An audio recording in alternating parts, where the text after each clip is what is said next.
আমাদের এখানে বেশ কদিন ধরেই আকাশের মুখটা ভার।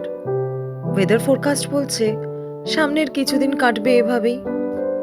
ওদিকে কলকাতা শিলিগুড়ি থেকে দুই মাই ফোন করে বলছে বৃষ্টির দিনে বাড়িতে কি কি রান্না হচ্ছে সেই গল্প।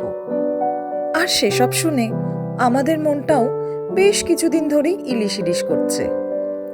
যদিও এখন ইলিশের সিজন নয়, তাতে কি, গ্রিন অরেঞ্জে দেখলাম ইলিশ অ্যাভেলেবেল রয়েছে, ব্যাস অর্ডার করে দিলাম।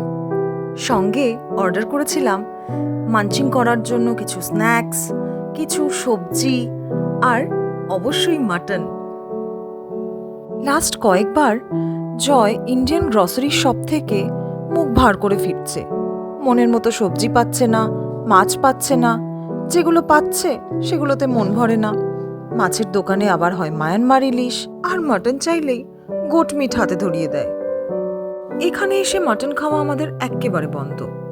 নর্থ বেঙ্গলের কচি পাঠা খেয়ে বড় হওয়া, সেখানে যদি গোট মিট খাওয়ানো হয় মন তো খারাপ হওয়ারই কথা।